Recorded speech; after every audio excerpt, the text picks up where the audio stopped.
All Hit Radio.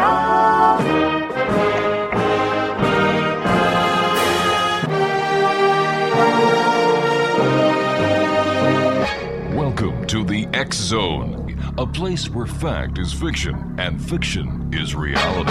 Now, here's your host, Rob McConnell.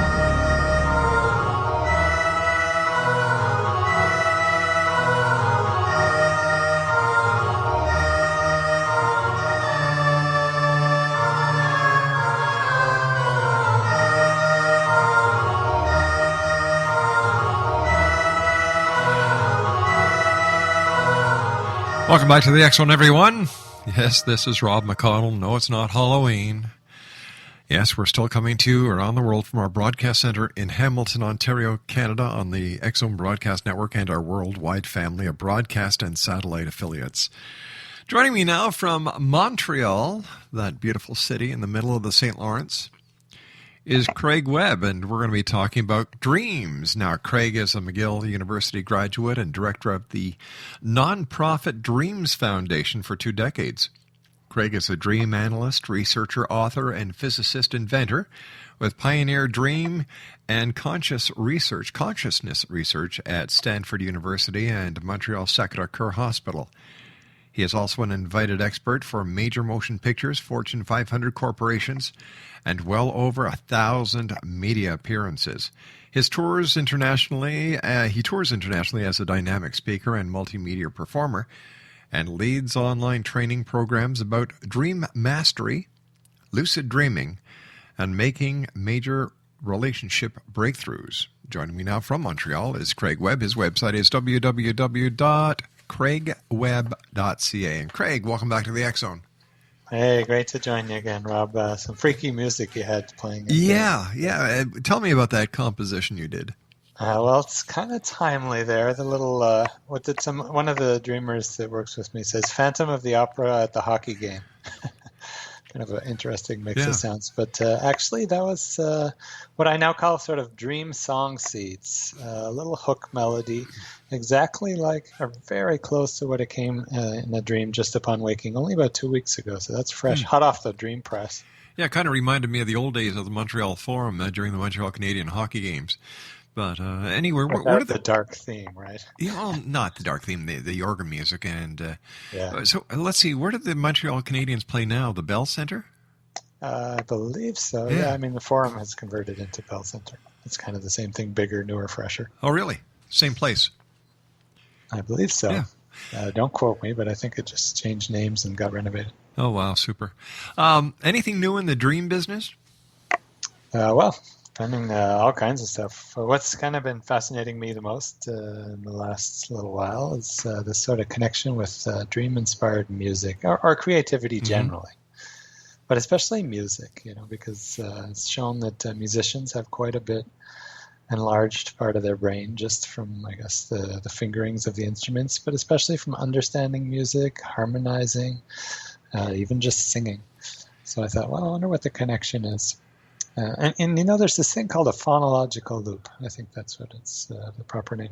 And it allows us to remember something for, let's say, a little while, like a commercial jingle on the radio. They kind of tie into that. Or in this case, maybe a melody in the dream. Do you ever remember any music from dreams, Rob? Yeah, only one dream. Just one. And wow. And it was I think I've talked to you about it before. It's I'm in pitch black. And then these 2 doors open, and they're golden doors, and inside of this chamber that I seem to be swept into are 12 men sitting on the right and left in 2 tiers of 3. And at the back, or where I'm being drawn to, there's an older gentleman, and behind him is a younger gentleman. Now, my way of looking at it was Jesus, God, and the 12 apostles. But the message of the dream, and it was like kind of in old Grecian days, the columns. It was just gorgeous. And the message I was getting telepathically is keep on searching, you're nearly there. Keep on searching, you're nearly there. And at the second time organ music started, I started being drawn out of the room, the big golden doors closed, and bang, I woke up. Okay, wow. So did you actually record the melody? Just sing? No. It just sounded like some beautiful church music. But that's about the only music I can ever remember. And that's the key word here. I think the key word is remember. Right. Well, actually, only about 1.5 to 2% of people actually dream sound or music. Stats show. But my guess is if you focused on it more or put effort into it, it would actually be more than that. But it's a little rare. So it's a talent I seem to have. I get a few a week. I always record them on my little voice recorder, and then in this case and a few others. Then you lay down the tracks. Songs, try to lay it down. Because there's some pretty major songs, melodies, even classical music that has really rocked the world. All right, let's talk about that when we come back from this 2-minute commercial break. Craig Webb is my special guest, Exonation, www.craigwebb.ca. And he's the guy behind the Dream Foundation in Montreal. Once again, www.craigwebb.ca. Dreams this hour here on the X-Zone with yours truly, Rob McConnell. We'll be back on the other side of this break. Don't go away.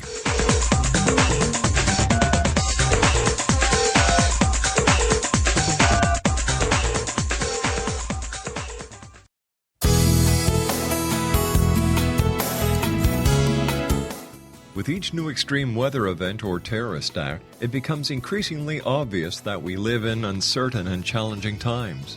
We all buy car insurance. Why not collapse and catastrophe insurance? Matthew Stein, an MIT-trained engineer and green builder, has written 2 outstanding books to help people prepare, plan for, and deal with everything from minor situations lasting a few days to full-on collapse.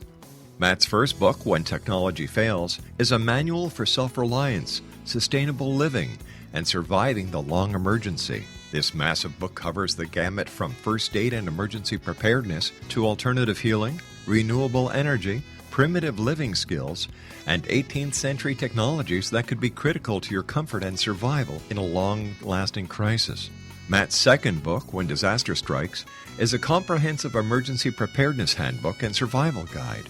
When Disaster Strikes is an essential item for every family's go bag. Both books are available at all usual sources. There's a wealth of totally free information posted at whentechfails.com, and author-signed copies may be purchased at mattstein.com. That's www.whentechfails.com and www.mattstein.com.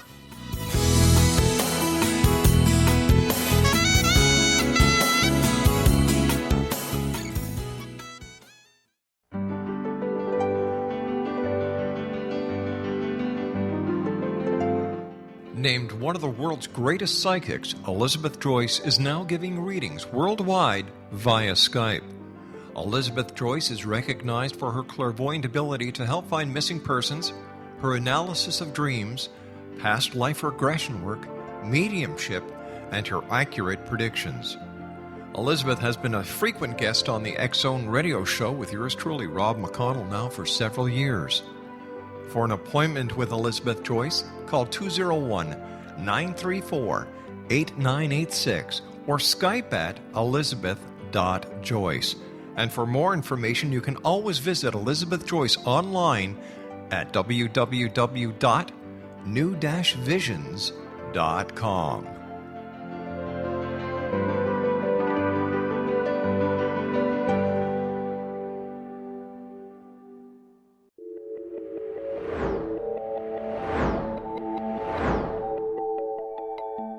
Do you have a dis-ease that you would like to alleviate through a natural means? Have you been contacted by angels, ghosts, or even extraterrestrials and want to validate these experiences? Or would you simply like to speak with someone who can help you find your life's purpose? I'm Dr. Joseph Mara, and I'm offering my services free of charge for first-time clients contacting me during the month of April.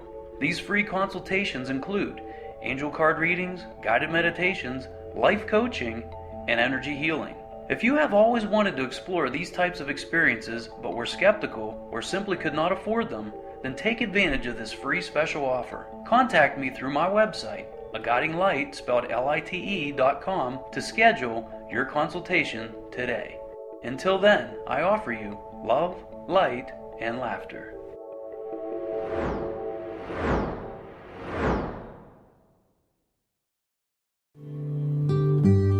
I made a wish last night as I drifted off to sleep,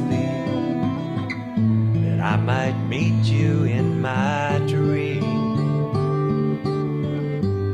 and we could clear up all these misconceptions of mine, so things might be better than they Craig Webb is my guest this hour. Exonation, www.craigwebb.ca, and he's the gentleman who is the director of the non-profit Dreams Foundation in Montreal, Quebec. Once again, craigwebb.ca. Before we went to the break, Craig, you were telling us that a lot of, or music that has actually changed the world has been conceived, I guess, in dreams.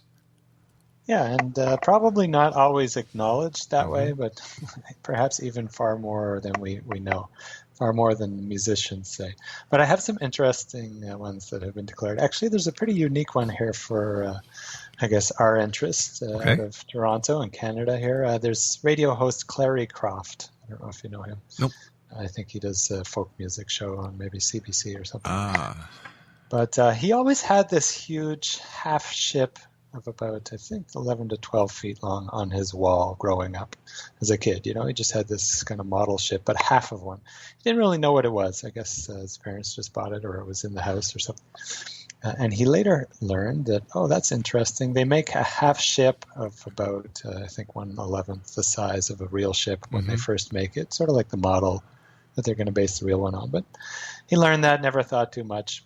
And then later he was doing research on folk songs and found out there was an actual ship with the same name as the plaque on his little ship in his room that actually had a sailor who decided one morning to not go because his wife had a really upsetting precognitive dream about big black sails and I guess storm clouds, that the ship was going to go down and he would die and basically wouldn't be a father to their children. And she wouldn't let him go on the ship even though the captain was very insistent. So as it turned out, that ship did actually go down. It's in Canadian history, and that sailor was saved. And Clary, who writes about these things, had the mini model of the ship on as well. So interesting one. Not a huge song that rocked the world, but a pretty interesting precog story anyway. Tell me, what is the physiology as science knows it today about precognitive dreams? Well, it sort of becomes a little bit of physics as well as physiology. I guess they mix. Let's just say that we're not using the physical sense perceptions when we dream or when we're in meditative states or any altered state, really. We're tuning into information through another sensory mechanism. Some people say third eye. Maybe it's like some kind of deep racial memory in the cellular sort of matrix or something. Doesn't really matter. The main thing is data comes, and sometimes it's just sort of noise on the signal. Other times, it's actual valid info about this 3D world. So verifiable things either at a distance, clairvoyant, telepathic, or, in the future that we have to wait and see, like the ship that went down by the warning dream there. And, some of the things that we research is the stats. And actually 2 out of 3 people say at some point they've dreamt the future that's somehow come true in their life. And something fairly rare. So not just, the dog came home and had some biscuits or something. So as a researcher and as a scientist, as a physicist yourself, how do you try to make sense of all this? Here you've got somebody who's dreaming about an event that hasn't happened yet. How does this work? Yeah. Well, we do ask that how question or the why question. Usually the most important question is sort of how can I benefit or serve others with this? So I just wanted to put that in there. But the physics is interesting. I have a degree in physics, so I didn't want to throw out my training. I just wanted to add to it. Newer physics shows that, I guess the Heisenberg uncertainty principle is kind of at the base of it, but we can never be exactly sure of a particle's momentum and direction fully at the same time. That's the Heisenberg uncertainty principle. And it more or less points, as we kind of blow it up to, human-sized events and regular timescales, that the future is a realm of probabilities. But it's not necessarily a realm of complete randomness, because there's obviously likely events depending on choices we're going to make, or I guess the physics of the weather and this and that. So somehow with this inner perception, let's say the dream channel, the internet, I call it sometimes, we tune in, the radio that's not quite waking life station, somewhere in the middle, deeper in, can tune in across time, because it's not locked within time. And it tunes into probabilities. So is it possible, Craig, that during the course of a day, people are gathering data unknowingly, and that at night all this data is processed, and the mind, the brain, comes up with all these different probable outcomes, and then the person remembers the most likely outcome? Yeah. Or they might remember, usually the ones that get remembered are the ones with the strongest emotional salience. And so if it's a really strong, upsetting future, basically a warning dream would be the result. A nightmare of, don't go here, like the black sails. This ship's going down, don't get on it. It's about a 95% chance with the storm that's brewing, 3 days away. Or a really super beautiful dream of richness, love, growth, happiness, etc., which is sometimes called a calling dream, if it's a large scale, but of a very bright probable future where we have much more love, fulfillment, happiness, creative expression, whatever. So yeah, I think you pretty much nailed it. During the day and during the night, we're tapping into the vast realm of probabilities, and also the choices that people make moment by moment are going to really affect all the probabilities. If we're supposed to meet someone and they decide they're not going out that evening, well, you're not going to meet them. It might just be an intuitive hit that we feel tired and don't want to go either. Now, tell me, Craig, with all the different cell towers and communication towers, smartphones, cell phones, iPads, iPods, and all the other electronic equipment, has there been a noticeable change in dream patterns? Yeah, that's a great question, Rob. I don't know if that's been tracked, really. My only guess about it is that it's probably added a little bit to the mental noise inside people's minds. But that's research to be done. I'm not sure. Yeah, it might be a symbol that there's like all kinds of information blasting us from without and within now. So maybe the dream channels are more clogged up too. Has there ever been any research done into the cause and effect of RF frequencies in the homes? Well, there has for health. Yeah. I know that it's shown up as a light, but definitely a significant precursor for cancer. Wow. Especially sort of the 60 hertz. So if we have like tons of wires, or even worse, if we live near like a power grid or station or something. So it's definitely affecting our mental health. The new compact fluorescent bulbs. Yes. Either the squirrely sort of spiral ones or even just the long regular light ones.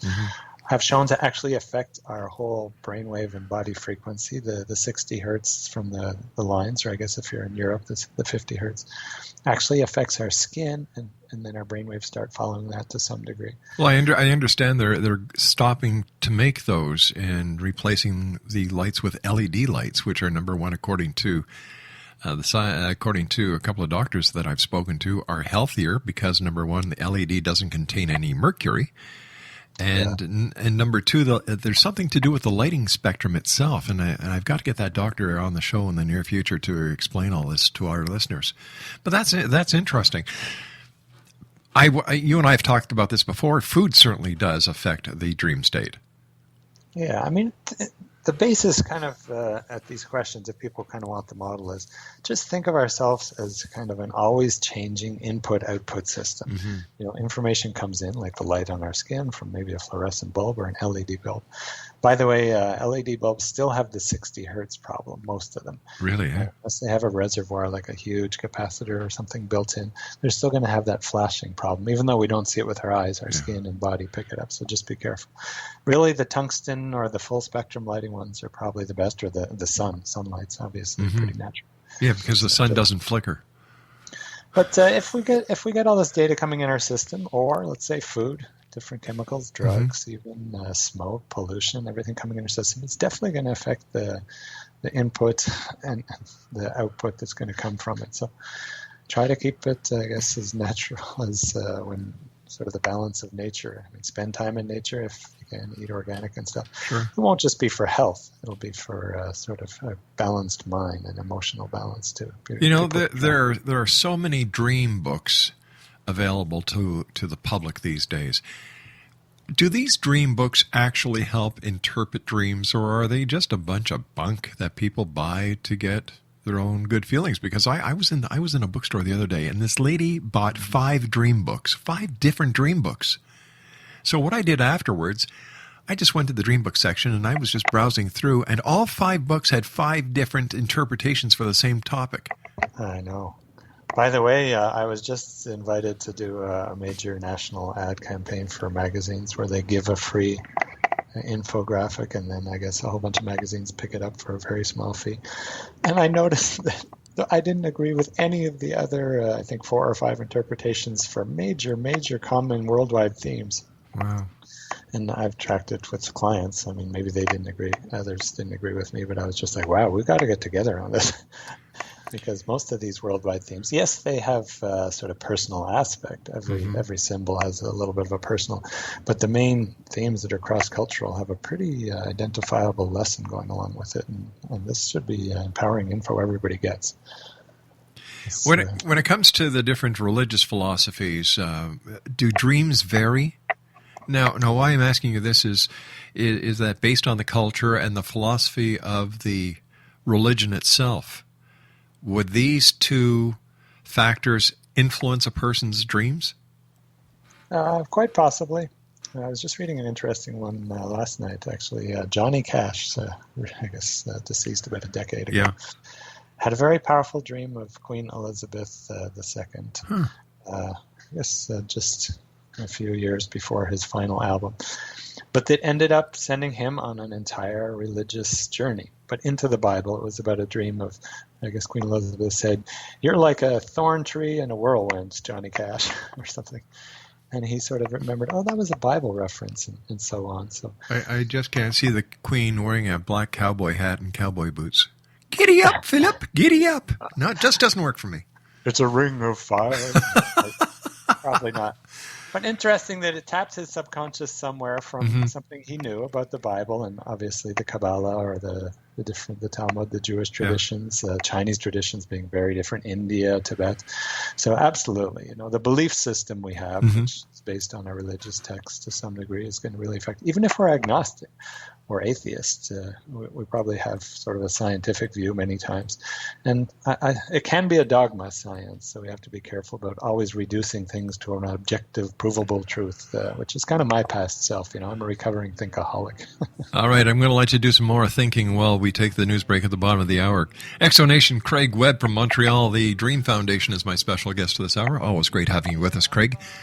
And if you'd like to find out more about Craig, his music, his lectures, his wonderful work that he does in dreams, go to his website, craigwebb.ca. We'll be back on the other side of this break. Don't go away.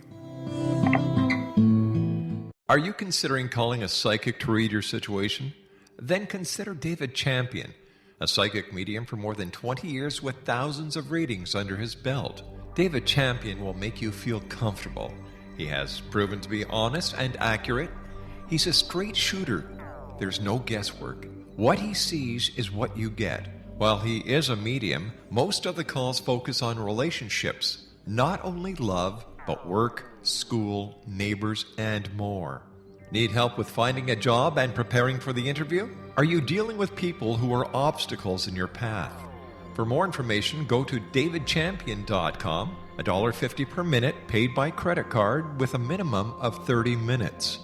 For your reading with David Champion, call 1-877-702-8598. That's 1-877-702-8598.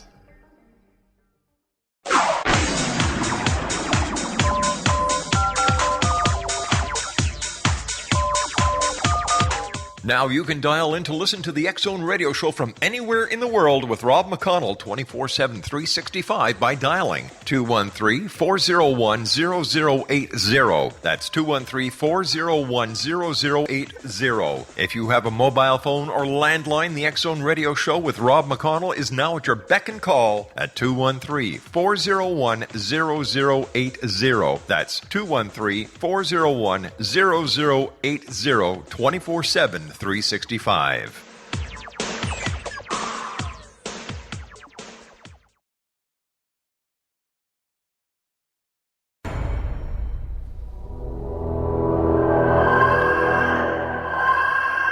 This is the X Zone Radio TV show with Rob McConnell on the X Zone Broadcast Network and our worldwide family of broadcast affiliates. If you have a question for Rob McConnell or his guest, or if you've had a paranormal experience, call toll-free 1-800-610-7035 extension 0 or email xzone@xzoneradiotv.com. On all social media sites, our one address is X Zone Radio TV.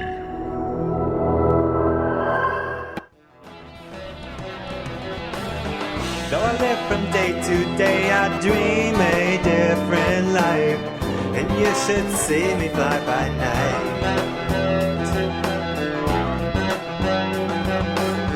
There's a twin flame waking husband who in dreams becomes his wife. Welcome back to the X Zone, everyone. Craig Webb is our special guest, www.craigwebb.ca. He is the director of the not-for-profit Dreams Foundation in Montreal, Quebec.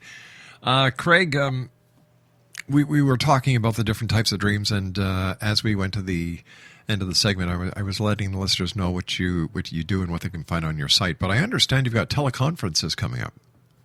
Yeah, one of the ways that I try to offer what the many gifts that life has blessed me and the different work that others I work with do is through webinars and also ongoing teleseminars. So if people want to basically make major relationship breakthroughs, which happens pretty much every time for everyone, there's a teleclass about conscious communication. And basically looking at the dreamy dramas of our recurring relationship patterns and actually how to unlearn a lot of the things, a lot of ways of thinking, talking, and communicating we grew up with. So check that out online at craigwebb.ca. All right, can you give me some specific dream examples?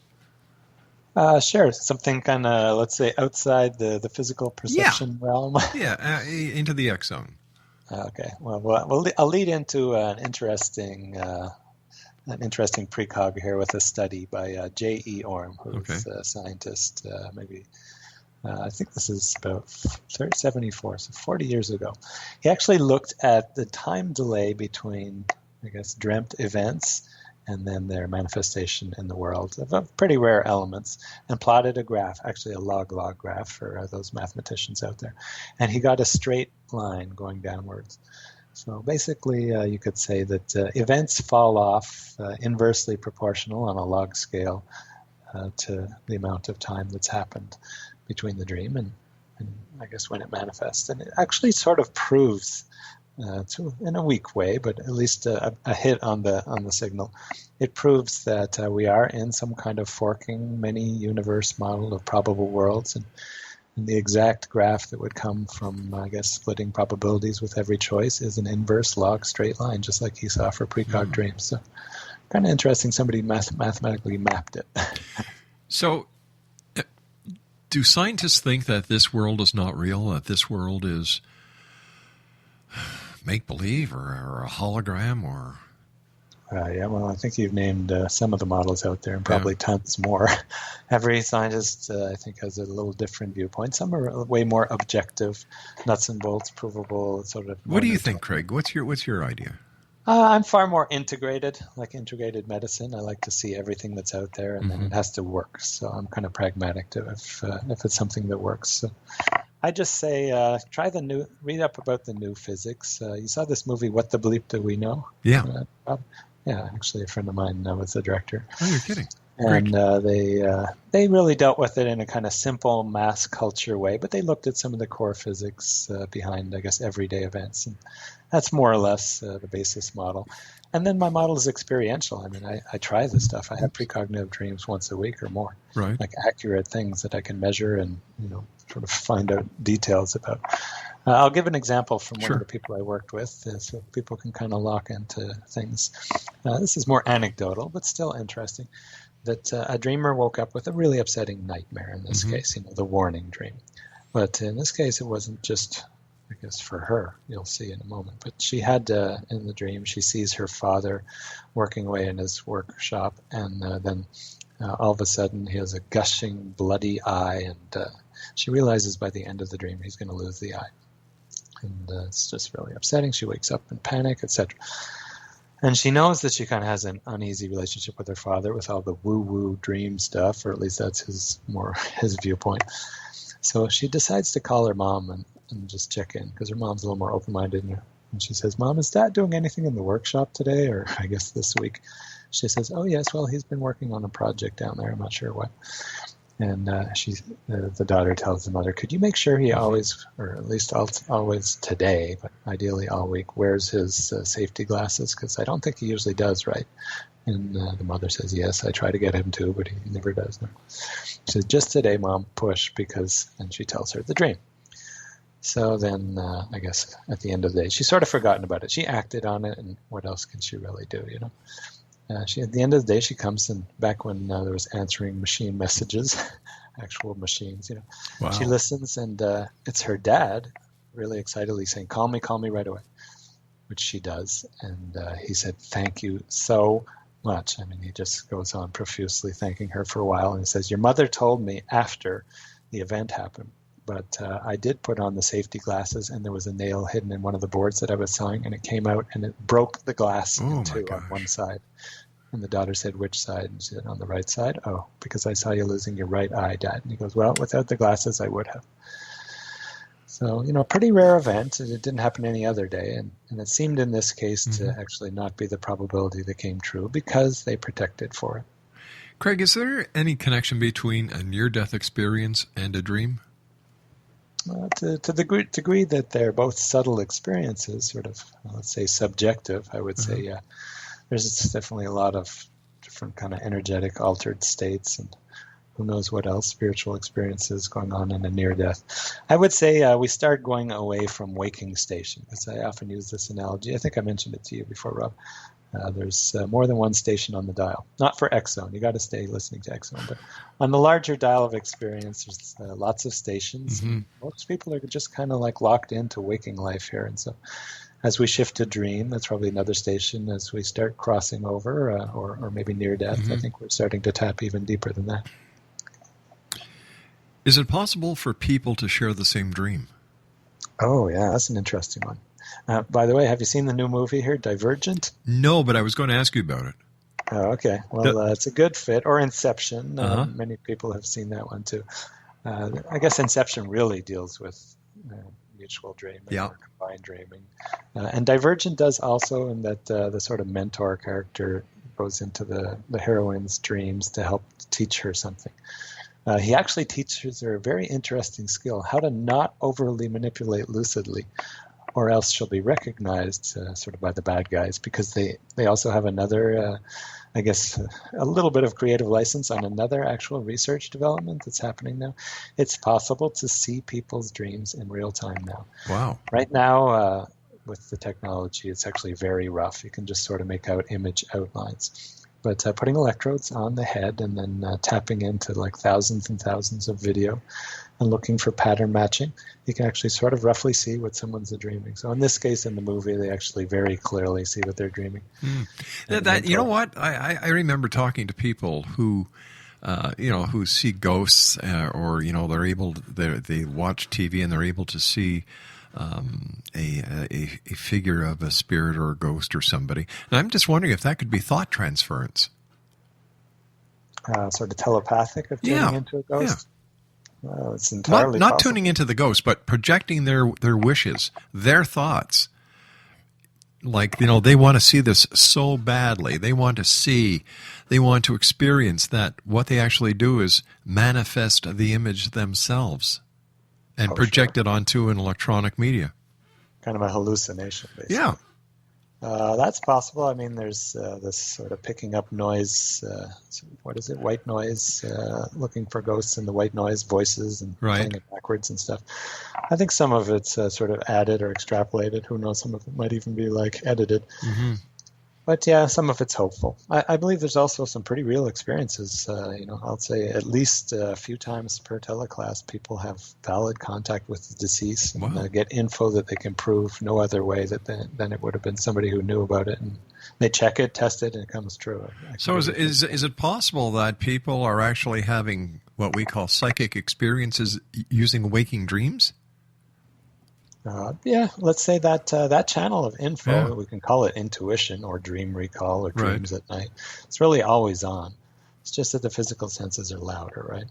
So let's say the eyes, the ears, the nose, the skin is usually very loud compared to intuition, but some people tap it pretty well. They can sort of see spirits or hear them, clairaudience, or pick up on others' thoughts and that kind of thing. How about you? Ever seen a spirit or a ghost? The closest I've come to seeing a spirit is an empty bottle of Jack Daniels. Oh, okay. I think you mentioned that one. Yeah, I have.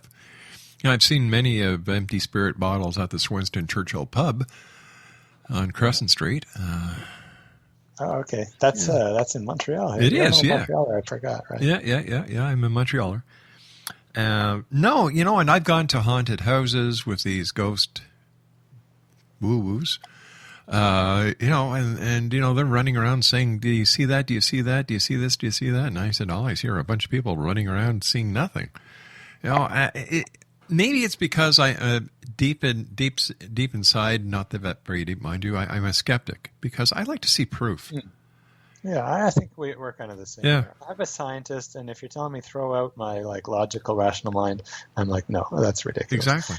If it's got something that can track with a little, I'll be open-minded at the start. But if I can track something that's maybe statistical or, I can start to see some principle, then I'll put a little more time into it. But eventually I'm going to want some kind of practical, measurable thing, either somebody really benefited, emotionally or maybe health-wise, or an actual thing I can go check later, like someone, Edgar Cayce used to train a lot of dreamers to sort of dream the stock market, which is a pretty measurable thing. Either it's going to do what you dream or it's not. How did he do in the stock market? Well, I don't think he did much investing himself, the psychic. But one of his key, I don't know what the word is, believers or students, sort of student, yes, who I believe they've released the name for now. I think it's Morton Blumenthal or something pretty close to that. It's actually released. Was a stockbroker in New York City and made huge amounts of money and actually did very well during the Great Depression. Just because, or largely because of the guidance, and not just from Cayce, but actually from his own dreams. Really? So we can't say that he wouldn't have anyways, but it seems compared to all his colleagues that he actually did a lot better. So I don't think it's 100%, but loosely he followed some pretty wise insight. And it sort of proves our point here. It was measurable, but he kept his rational mind and didn't only follow random intuitive guidance. One thing about the paranormal and parapsychology that I find very frustrating. I've been doing this show now for 22 years. Nothing has changed in 22 years. You got to have a ghost guest on here. Oh, yeah, we get ghost guests on. But when it comes to evidence of Bigfoot, UFOs, extraterrestrials, cattle mutilation, crop circles, hauntings, demonic possession, demonic entities, fairies, leprechauns, magic stones, magic rods, psychic predictions, nothing changes. I meant you have to have an actual discarnate guest on the show. Well, I've been trying. I remember at CKTB when I was there. By the way, that's one of the best stations in the world, 610 CKTB. Henry, who owns the Flying Saucer restaurant in Niagara Falls on Lundy's Lane, also the best place for French fries, put up $1 million in an insurance bond for proof of the existence of UFOs. Now, back then, in 1997, $1 million was worth a lot of money. Sure. Nothing. Nothing. Absolutely nothing. But I haven't gone too deep into it, but I've checked a few of those sort of $1 million postings. The criteria are pretty stringent, and it's always based on the acceptance of the person putting it up in some kind of sort of more subjective fashion. We did it pretty good, because what happened was we actually helped underwrite the criteria. Okay. And we were going to get, we had a panel of experts from the fields, from the show. So, it was very lopsided towards the people who were sending stuff in. And still, nothing. Nothing worthwhile. A lot of junk that could be easily disproved. But nothing. It's just like in today's society, the Malaysian Airlines flight, 370, still 24 days unfound. So I've had people on the show who say it. The aliens abducted flight 370 to the U.S. Navy used a laser weapon to disintegrate flight 370 to show President Putin that President Obama can flex his muscle. Like, come on. Well, it doesn't have anything to do with Putin. So they're kind of exactly, but it seems whenever there's a lack of substantial evidence, there's either a cover-up or a conspiracy. Yeah, or just all kinds of random stories. Yeah. And what's kind of the valuable part, I think, that shows like all the different viewpoints, data, and some of them definitely outlandish, is there is a hidden need underneath that people want some clarity. I mean, it freaks out kind of our soul to think that, what if the next flight is me? So that's kind of what we talk about in the conscious communication, other relationship with other Let's person. talk about that when we come back from this commercial break. Exxon Nation, Craig Webb is our special guest. Great having you on with us, Craig. Always enjoy our hour together. His website is www.craigwebb.ca. That's www.craigwebb.ca. He's also the director of the nonprofit organization called the Dreams Foundation, based in Montreal. Visit his website. A lot of interesting information, and you can all learn about the teleconferences that are coming up shortly. My name is Rob McConnell. This is the X Zone. Like I said, I've been doing this show for 22 years, and nothing has changed. Nobody has found Bigfoot. Nobody has empirical proof that ghosts are real. And still, that UFO hasn't crashed in front of the White House or Parliament Hill. Well, that I know of. We'll be back. Don't go away.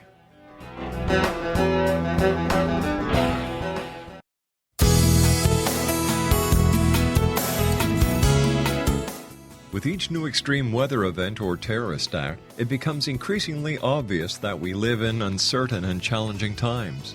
We all buy car insurance. Why not collapse and catastrophe insurance? Matthew Stein, an MIT-trained engineer and green builder, has written 2 outstanding books to help people prepare, plan for, and deal with everything from minor situations lasting a few days to full-on collapse. Matt's first book, When Technology Fails, is a manual for self-reliance, sustainable living, and surviving the long emergency. This massive book covers the gamut from first aid and emergency preparedness to alternative healing, renewable energy, primitive living skills, and 18th century technologies that could be critical to your comfort and survival in a long-lasting crisis. Matt's second book, When Disaster Strikes, is a comprehensive emergency preparedness handbook and survival guide. When Disaster Strikes is an essential item for every family's go bag. Both books are available at all usual sources. There's a wealth of totally free information posted at whentechfails.com, and author-signed copies may be purchased at mattstein.com. That's www.whentechfails.com and www.mattstein.com.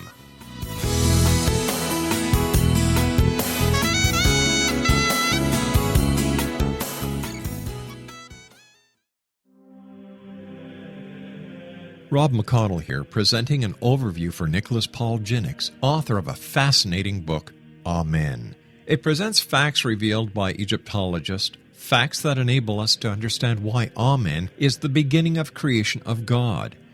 It provides recommendations for religious leaders of the major religions to unify their beliefs and teach the Word of God. Love one another. Amen informs people how mankind conceived God. It was the Egyptians that developed the concepts of a soul, a hereafter, and Son of God. And finally, after the worship of many gods, they conceived the belief in one universal God, the maker of all there is.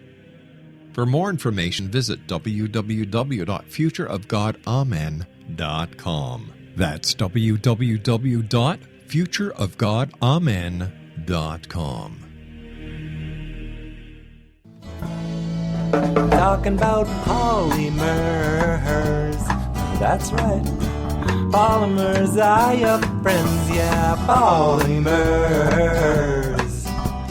Long chemical chains that never end. Oh, why use China and silver? That song reminds me of something I might have heard during the early days of ABC on Saturday morning when they had Lolly, Lolly, Lolly, get your adverbs here, and all that kind of stuff. Craig Webb is our special guest, Exo Nation. He is the director of the not-for-profit Dreams Foundation in the beautiful city of Montreal. His website is www.craigwebb.ca. Craig, I've been playing music that you've written throughout the show. Are these songs available online, and if so, where? That one you just heard, Polymers, kind of a fun environmental satire, can be picked up on iTunes. I guess just search up Polymers song or Craig Webb. And some of the others are available at edutainer.ca, edutainer.ca. And or people can just email me if they like some of those crazy little Halloween clips you played earlier. Yeah, I love them, and I thank you so much for allowing us to play them, buddy. I like the idea of what's possible. One of the research I've been doing with the sound and music dreaming lately is sort of the indigenous cultures, because this isn't new. Yeah. The Temiar, yes, I guess from Malaysia, is an indigenous tribe you might have heard of. Yeah. Kind of related with the Sonoy, but not exactly the same. And also the Tuvan shamans kind of have a similar practice in that they'll sort of dream a very intuitive melody, I guess a healing melody, and for their client, patient, or whoever, somebody in their tribe or group. And they'll just sing it for them or have the person sort of sing it that day. It could be as short as like that sort of phantom tune you played at the start. And then the person often, obviously it's worked over the centuries that they were doing it, not as much anymore because we're modernized, but they'll get a healing, or they'll have sort of a health change of actual natures. Maybe it's this power of suggestion, but it strikes me there's something in the actual melody. So let me ask you something. You just made me think of a question that I hadn't thought of before. Is dream technology being used to heal people in hospitals or in research centers? The power of the dream.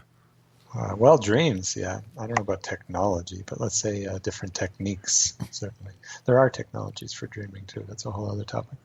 But Healing Dreams, a terrifically written and also great content book by a friend of mine, Mark Barash, details how he solved cancer. And there has been more research showing that actually cancer is fairly reliably predicted ahead of time by certain types of extreme nightmares. Want to freak out people. Doesn't mean if you have a nightmare you're going to get cancer. But it means if you're getting a ton of really upsetting nightmares with demonic themes or very strong emotional content of fear in a repeated kind of way, I would say start looking at them, because that energy may otherwise go inward and end up as a physical health problem. So that's being used. And then often, we're tapping here a sort of 16 to 1800-year-old tradition, the Asclepian healing temples. I think I've mentioned that to you before. But in ancient Greece, all around the Mediterranean, really, Africa, Spain, etc., Italy, people would come to healing temples back sort of like 500 BC era, and actually have powerful dreams that would affect their health, their family, or face the fear of death. But enough so that it lasted for 1,800 years, so a pretty valid practice. Hey, Craig, I hate to do this, old friend, but you and I have run out of time for tonight. As always, time goes by so fast. Keep in touch. When new information comes pertaining to dreams, let me know. We'll get you one as soon as we can. Until then, thank you so much, Craig, for sharing with us here on the X Zone. Always a great pleasure talking to you. Exo Nation, visit this man's website if you're into dreams. He's the real McCoy. He's not a woo-woo. He's a real McCoy. www.craigwebb.ca. That's www.craigwebb.ca. And you can also go to his website, find out his email if you'd like to get a number of these wonderful clips that he brought with him today. Or if you'd like to speak to Craig on a one-to-one basis on a very special dream that you're having. I'll be back on the other side of this commercial break with the news. Don't go away.